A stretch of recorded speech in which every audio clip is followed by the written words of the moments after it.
Can you explain to people who have not worked in a business where it's like you're going, it's almost like you're going to the casino every day on some level, and you're not getting paid to go to the casino.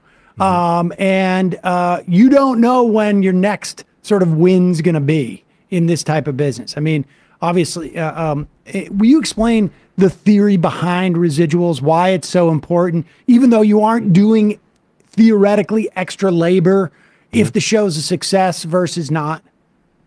Yeah, an average performer is not on a series where they are having a weekly salary and they have a commitment for 6, 8, 10, or in the old days, 25 episodes. Most of our performers work for a daily contract or a weekly contract, and you'll only work a handful of times a year if you're fortunate, and you don't know how long that job is going to last. So when you're working for a day rate of, say, $1,100, which is roughly what our day rate is, that $1,100 may be one of 10 jobs you book that year, which is why you can even book 10 of those jobs and still not qualify for health insurance.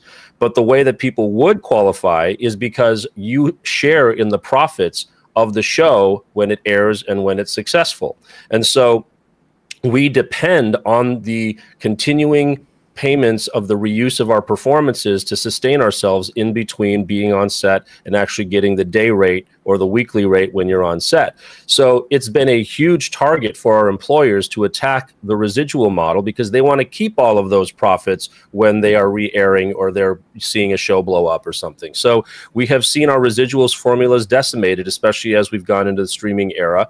Just to get jurisdiction, in some cases, we allowed them to not have to pay us residuals at all for a particular period of time, or even for certain shows that were grandfathered in that didn't pay residuals. So, it's eroded our ability to sustain ourselves in between jobs because we were supposed to participate in that. Not unlike an inventor would have a royalty that if you were to buy their invention and sell it, they would get a small piece of it every time you sold one of their widgets or something. That was the deal we were able to make because we work for such short periods of time, and that's just the nature of the business. But it's actually worse than that because the way the corporations, these AMPTP companies over the last few years, they've started to do something called crediting. And what that is they will actually hide in your contract when you're working for your initial compensation, when you're shooting a show, that they're advance paying your residuals hidden in your compensation. So you think you're getting $10,000, but $5,000 of that is an advance payday loan against your future residuals that you were going to count on to qualify for health insurance, to be able to pay the bills. So they have found every sneaky which way to try to reduce the compensation we get, eliminate our residuals, make us get it all up front so we don't get it later when we need it. The residuals are one of the central issues that we are striking over.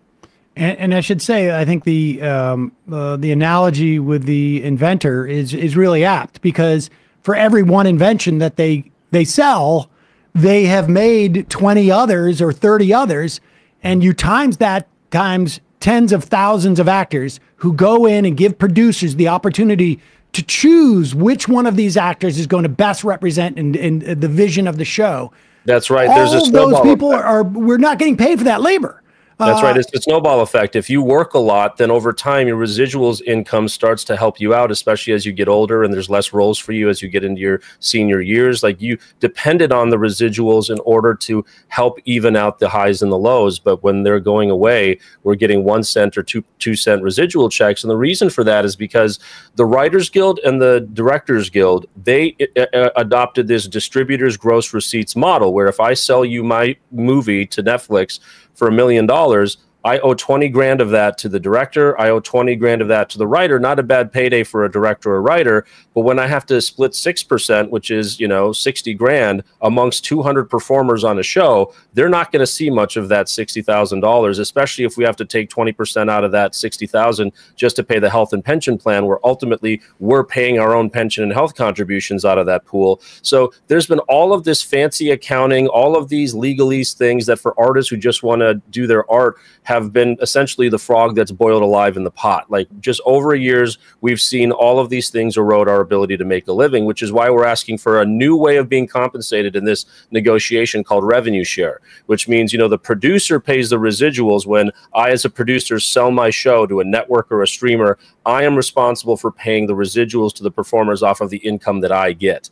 But the actual streamers that are exhibiting our work, we're asking for 2% of their revenue based on the economic value of our show on their platform every quarter. So if we can show that, XYZ show generated so many subscriptions, so much in advertising, all of this stuff, that it generated $50 million in this first quarter for, let's say, Warner Discovery, then they're going to have to give 2% of that to the talent pool that was in that show as like a new way of compensation on top of whatever the smaller residual payments are. But we want to participate in the profits that are being made off of the subscriptions and the advertising that goes on streaming platforms where currently we don't.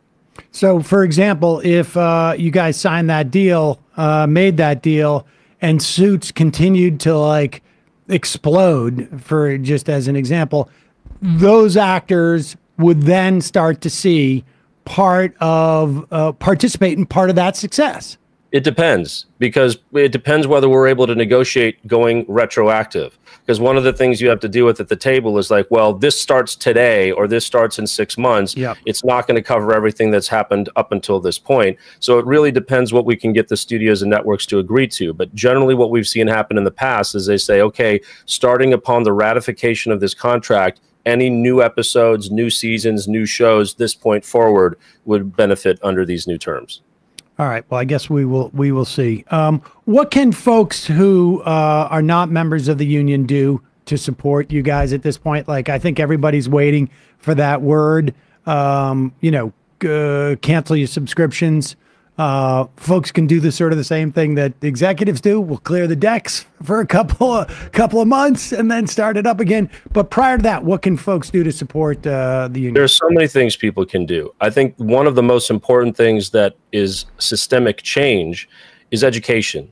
Learning about labor unions. When I was going through high school, and I went to a really good high school in Wayzata, Minnesota, I never learned about labor unions. I didn't learn that we enjoy the weekend or 8-hour work days or things because of labor unions. I didn't realize people died, and that's why we celebrate Labor Day, because people fought against the corporations and people were murdered for protesting. So there's a reason why, I guess, in my public education, I wasn't told how to fight the man. But I think it's really important for laborers to know that you have power when you collectively bargain, that you really don't have the leverage as an individual, so you have to band together with others. And we see that happening all across the country these days, where workers are waking up to their rights. I think the pandemic also opened our eyes about, do we want to continue living the same way we were before the great shutdown? And we had time to consider whether we were in a toxic relationship with life. And so I think the learning about labor unions, divorcing it from a left versus right discussion, but just talking about the balance between corporate mandates for profit and employees' ability to make a living. That is one thing people can do. The Entertainment Community Fund, the Motion Picture Television Fund, and the SAG-AFTRA Foundation are 3 charities that are right now supporting crew and performers who are out of work right now, and writers. So please donate to them. Every penny counts, because they can then help those who are out of work.